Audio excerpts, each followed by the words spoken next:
Welcome to this explainer. Today, we're completely transforming the way you look at meetings. Look, we've all been in them, right? Those chaotic, wandering discussions where voices just clash and time literally evaporates. But what if we completely reframed the role of the meeting facilitator? Instead of just thinking of them as someone who sends calendar invites and jots down notes, think of the strategic facilitator as a decisive orchestral conductor.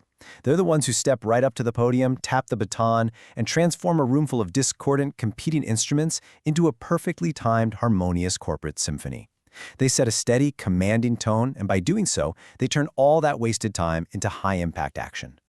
Okay, let's dive into this. Think of this agenda as our sheet music required before the performance begins. First up, we're looking at the cost of tangents. Second, influencing without authority. Third is the guardrail framework. Fourth, managing dominant voices. And finally, driving true commitment.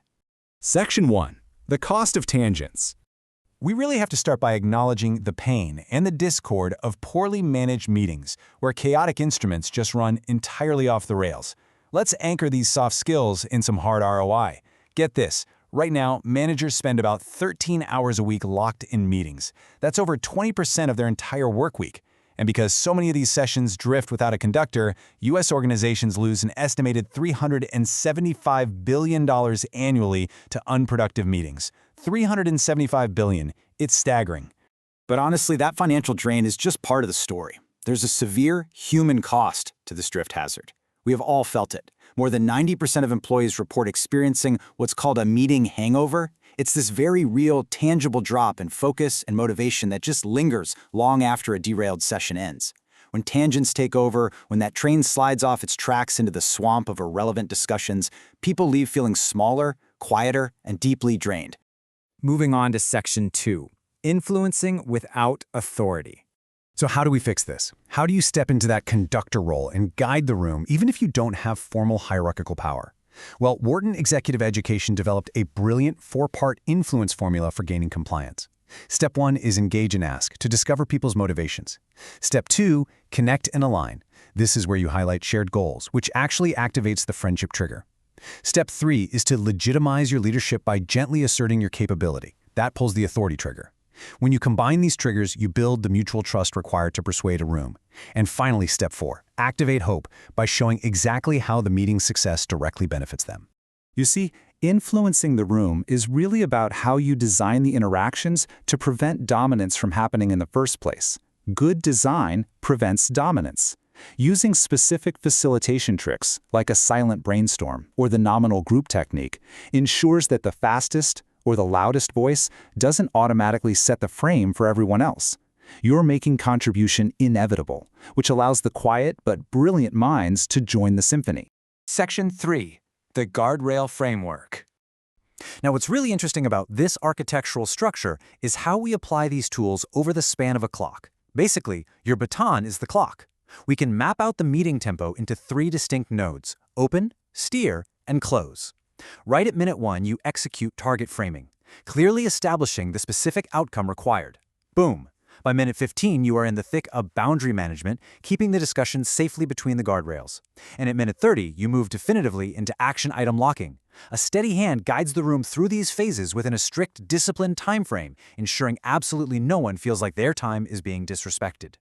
Section 4. Managing dominant voices. Every orchestra has its loud instruments, right?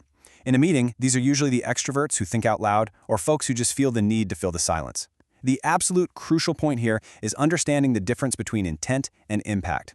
Dominating a meeting is rarely malicious. Honestly, it's usually just a system flaw.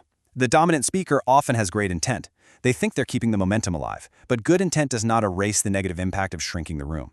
When authority speaks first or loudest, everyone else just falls in line. Leaders have to act as models of restraint, which sometimes means making the very conscious choice to simply speak last. But let's be real, when someone does take over, how do you stop them? You use the gentle interruption, the empathetic pivot. Take a look at this phrasing. I appreciate that point. Let's park it to ensure we hit our core target. It acts exactly like a shield, deflecting a massive off-topic block of text. You are gracefully, but firmly interrupting and redirecting. You validate their contribution, sure, but you fiercely protect the tempo of the corporate symphony. Finally, Section 5, driving true commitment. We are at the final crescendo now. A harmonious meeting must end with accountability, action, and clear communication.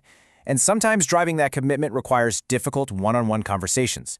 Drawing from Marine Corps leadership training and Stanford's interpersonal dynamics research, we see that delivering feedback requires a maestro's touch. First off, you absolutely must mitigate the neurological fight-or-flight response. Why? Because stress hormones literally block people from hearing feedback. Then you use specific, concrete examples. You separate the actions from the person's identity. And finally, you seek collaboration for the way ahead. And this brilliantly illustrates how we move from chaotic discussion to crystal clear commitment. Instead of a messy whiteboard of random, tangled sticky notes, the conductor leaves the room with a clean, unified action plan. Every single task has a single owner. Every owner has a hard deadline. No ambiguity. That is what true accountability actually looks like. Which leaves us with this final vital mindset. Own the clock, own the room. When you close a meeting exactly on time, with the entire team aligned, driven, and totally clear on their marching orders, you have successfully conducted the symphony. So I'll leave you with this provocative thought. What would change in your team if speaking less and orchestrating more became your most powerful leadership tool?